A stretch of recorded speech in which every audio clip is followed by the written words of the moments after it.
Hello, beautiful people. Hope you're doing well. As you may have noticed, it is not on a Monday that I'm uploading this.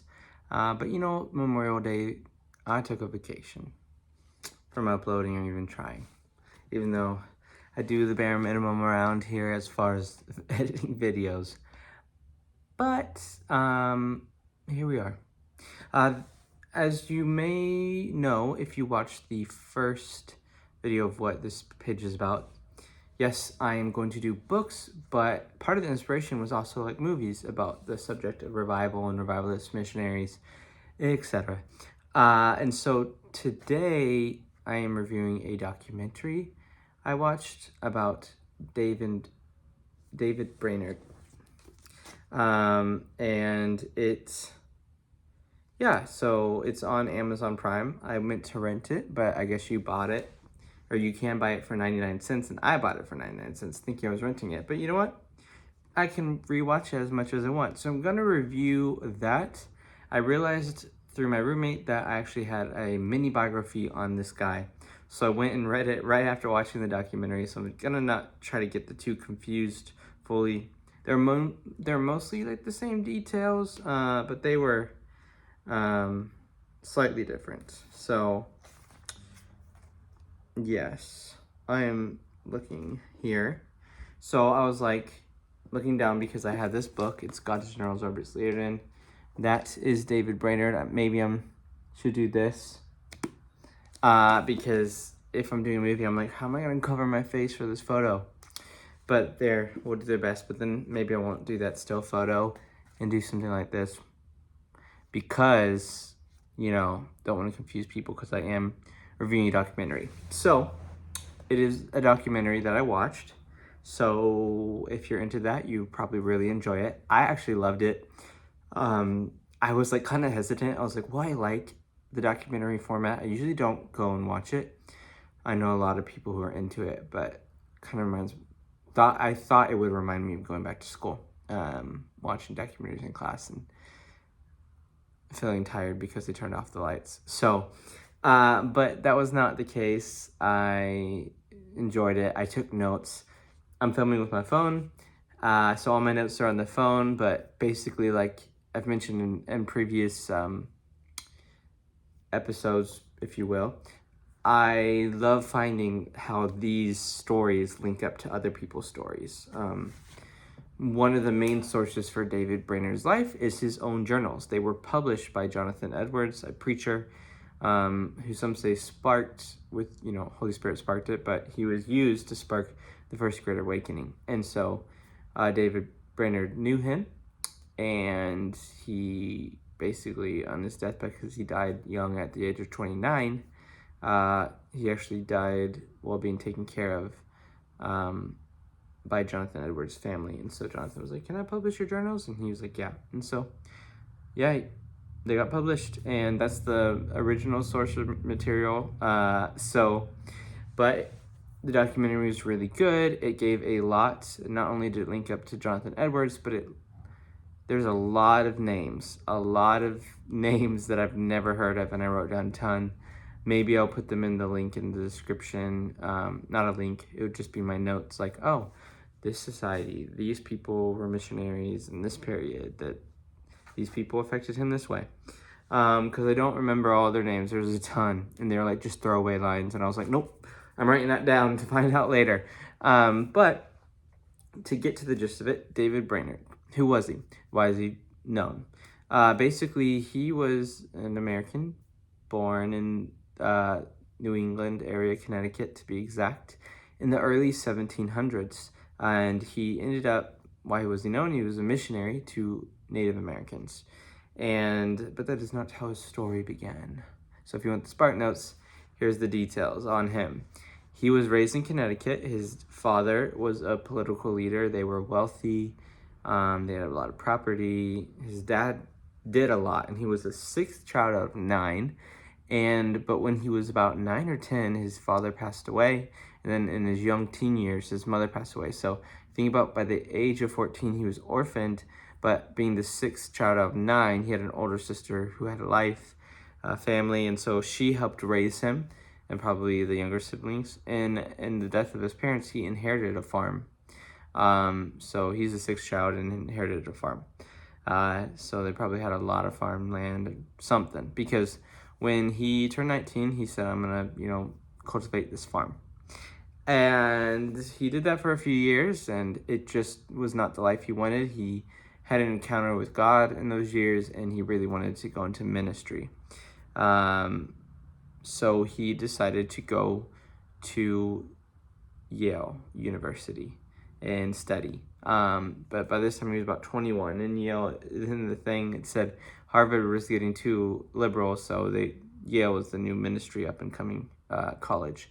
But in that time, freshmen were typically around 15 to 16 years old, and he was about 21. So he didn't get along with a lot of the incoming freshmen. He was older, and through his life experience of being orphaned at such a young age, he was less of a crazy, happy-go-lucky young adult, but more of a stoic one. Although he was very passionate about things of the Lord, and he did have even a radical encounter with the Lord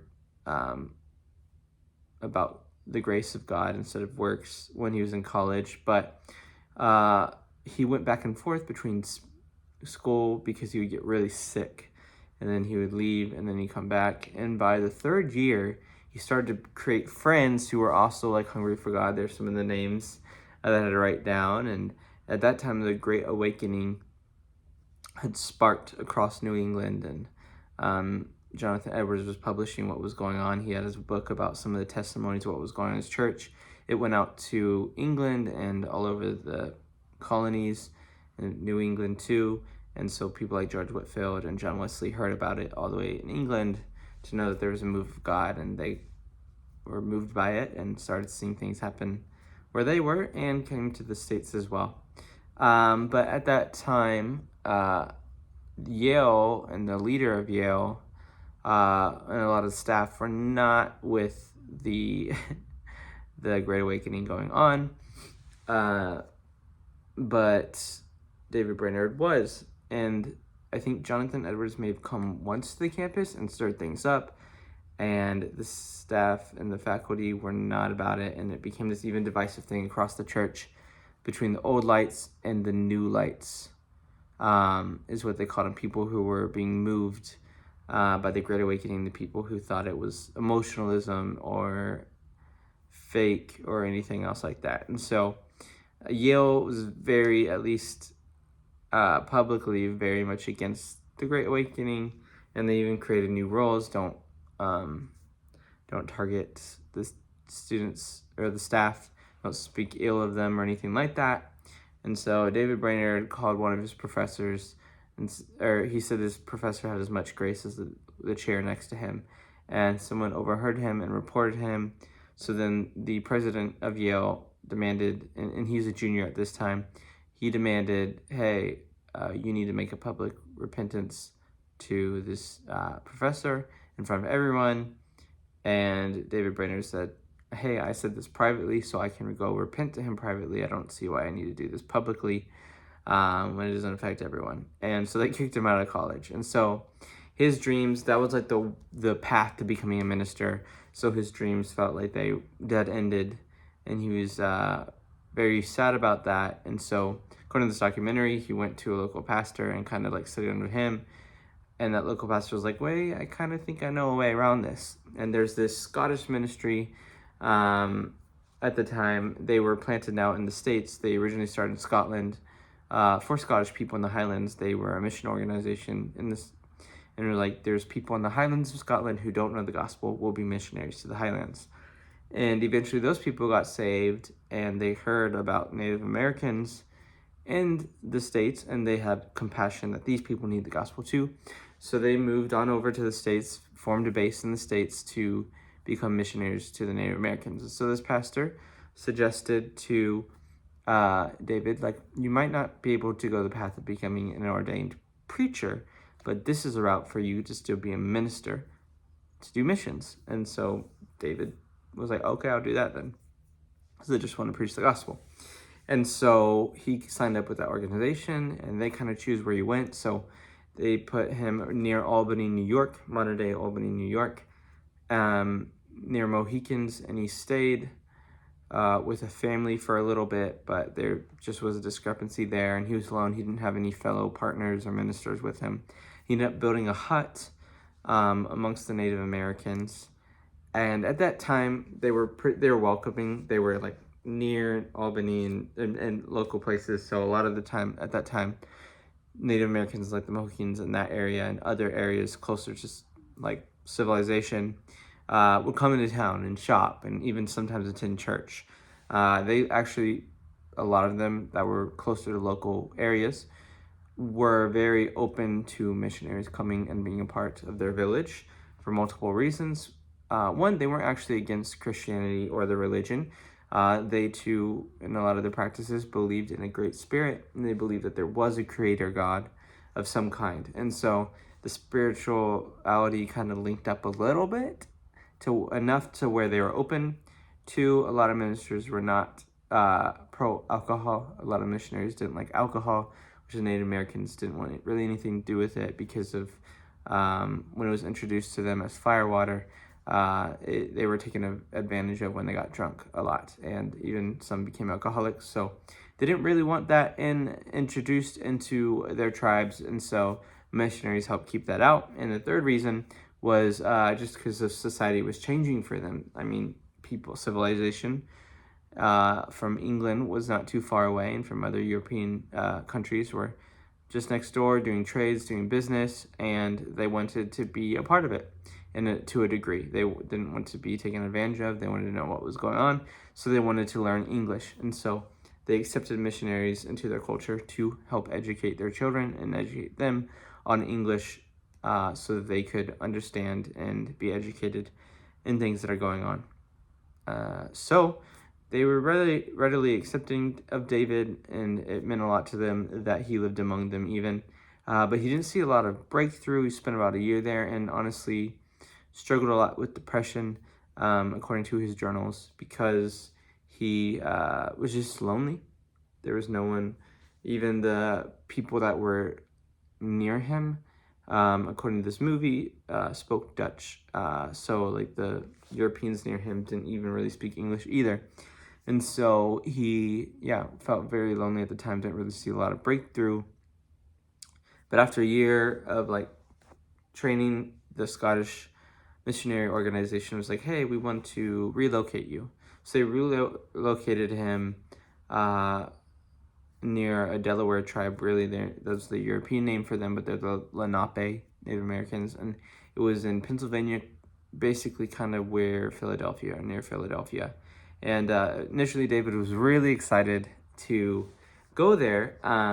But then when he got there, he found a lot of the Lenape or Delaware Native Americans had moved further out into the wilderness, and the ones that stayed around were more civilized. They stayed and kind of integrated into society to a degree. And so there were some that lived out tribally. According to this book, he had a run-in that could have killed him, where they didn't know who he was. They didn't kill him, but they felt something in the spirit, so they didn't. And that's in the book. That was not mentioned at all in the documentary. I'd be interested to one day read his diary and review that too, to see what the discrepancies, because there's a few discrepancies between this biography and the movie. Because in the movie it said that in his first mission to the Mohican and Native Americans, he stayed with a Dutch family who didn't speak English, and so he felt lonely. And in this book, it's like, oh, he stayed with a Scottish couple.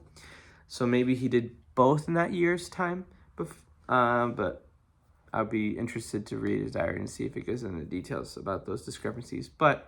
And this said that he was disappointed because they were more civilized, but he did find a translator at that time and found other Christian friends in that area. And so he ministered amongst them, but they weren't as receptive either. Even his translator had been around to understand the gospel enough to translate it, and he understood Native American spirituality. So he found unique ways to link them so that there was a bridge in the gap of understanding. And the translator's name was Moses, but eventually Moses went on a trip to New York and came back. And on that trip, he had an encounter with God. And so he came back, and him and his household had got saved. And he told David, and David was like, is he really saved now? And then after some time, he realized, oh my gosh, he's actually saved. And around this time, too, David wanted to find Native Americans who were more unreached, or uncivilized, I guess, if you will. And so he went further into Pennsylvania. And at that time, there wasn't much settlements. There was the Moravian village of Bethlehem that was being formed a little further out. And then there's a few small towns. But by small, they were really small. So not much civilization. So he went out to this area that I'm blanking on, but it was like middle of Pennsylvania. And he went to the Iroquois Nation. And it was unique because they went into a little bit what made the Iroquois different at that time is they had not integrated any with society. So they were very still they're very seen as more dangerous and more savage because they hadn't integrated. They moved further out when civilization started coming towards them. But in a unique way, they didn't do huts and things like that. They actually created huge barns. They lived in barns they built. And so they weren't like in huts, but they had these giant barns that could fit 5 families and were very long. And that's what they lived in. And so at that time, David went out with one friend who was a believer and Moses, the translator. So they went out, and his horse broke its leg and couldn't move on. He had to put out his misery and walk the rest of the way. He was accepted into the village by the chief, but again, they weren't very receptive. And so he didn't have like a lot of progress much. They understood the concepts, but he didn't really see any conversions. And so after a while, he didn't stay out there. He just did a trip and then came back.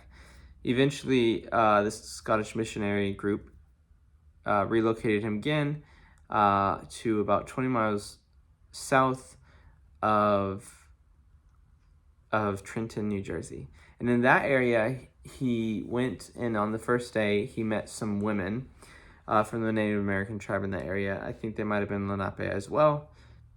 And they were in New Jersey, and the women really liked the gospel that they heard, and they were very influential, these women that he came across in their tribe and in their community. And so they went and spread the word. So he's like, kind of in his journal wrote, he was discouraged that only like 3 or 4 women listened, but they were very influential. So when he came back the next day, there was a lot more, like maybe 60 or 70 people coming to listen to the gospel. And in that time, the gospel spread and spread. Like he just have like meetings morning and night with 70 people. And they weren't the same 70 people. They were new. And he was starting to see like people repent and cry and encounter God and fall down without being touched, encountering God. Someone would come to him saying they're seeing visions about Jesus. And so he just started seeing radical change among these Native Americans in this tribe that a church started forming. There was accounts where he would go to bed because he was so exhausted, because he would preach in the morning and the evening. And when he would go to bed, they would stay up, and Native Americans would get up and preach, or they would just do prayer meetings all night. And it just spread like wildfire that he ended up having a church among them, ended up discipling many of them. He started to write a newsletter of what was happening. And it was like very similar to the newsletter of the Great Awakening that Jonathan Edwards produced 5 or 6 years earlier. And so he was just seeing a lot of breakthrough. And at that time, the documentary mentioned that there's a couple, 5 or 6 of the missionaries who were from the same organization or may have just gone out on their own, and they were seeing breakthrough in similar areas. This just happened to be more published, I believe. And so those are some of the names that I wrote down. I also wrote down in the 1600s, there's about 3 to 6 missionaries to Native Americans in the 1600s. And again, this is taking early 1700s to mid 1700s. And the 1600s, there's missionaries to Native Americans too, but they didn't have a lot of their success kind of reverted because of King Philip's War, and that kind of hurt relations with a lot of the missionaries and settlers and Native Americans for a time. But this is almost 100 years later, and he's seeing breakthrough, and it's just really cool. They had a thriving community. He decided to go back to the Iroquois for a visit, but this time he went with a lot of his disciples from the Native American community, and they went as a group. And it said that in his journal he would it was a long trip, and he would go to settlers' homes and stay with them. Well, the Native Americans moved on, and he would catch up with them, but he'd write when he was with settlers sharing the gospel, because he would stop even in settler communities and colony communities, or whatever you want to call them, and preach the gospel there. And it said that he missed his friends dearly in the days he did that, and so he'd go back, and they went back to the Iroquois and made a little bit. It wasn't any drastic breakthrough, but they did make a little bit more progress, especially with the Native Americans there to preach the gospel from a different tribe. And but he was starting to get really sick at that time, and it was gradually just getting worse and debilitating him as he traveled. And eventually he decided to make a tour up throughout New England, from New Jersey up to Connecticut again to his hometown. And he said goodbye to his church community there, and they were all weeping and crying, because I think they all felt that this was the end for him. He had tuberculosis, but I don't think they fully knew. And on his way up to Connecticut, it wasn't a straight travel. He had to stop a lot. He was coughing up blood, and he would stay at friends' houses. Eventually, he ended up settling to Jonathan Edwards' home, and was taken care of by his family and one of Jonathan Edwards' daughters. That's when Jonathan Edwards read the journal and asked to publish it. He said yes, and it said that David's younger brother went down during that time to his mission base in New Jersey and ended up taking over the role as discipler and pastor among the people. And they talked about plans and rejoiced at what was going to happen. His brother John came back up and spent time with him before he passed away. So he passed away at the young age of 29, but his journal was published, and it became an inspiration to many. A lot of missionaries that came later were inspired because of this journal. And it's a real, from the entries that they read, it's a real and raw journal. He gets real about the loneliness and depression he feels sometimes, but he calls it melancholy, because that was their word for like being sad and depressed at that time. So, and even it said that one missionary had all his disciples read it a couple of times a year before going out to the mission field. And so he just saw a radical change in this one community, and they became discipling of other Native Americans and in the New Jersey area. And so I really like learning about him. I love learning about just how interconnected all this stuff really is, and how God just moves among them. And it was just a really cool story. I definitely recommend it. It's on Amazon Prime. It's called David Brainerd, Missionary to American Indians, I believe is what it's called. It's 99 cents to buy, so you can watch it over and over again on Amazon Prime. But that's that. But thank you for listening. I hope that Spark Notes was good and a great education lesson.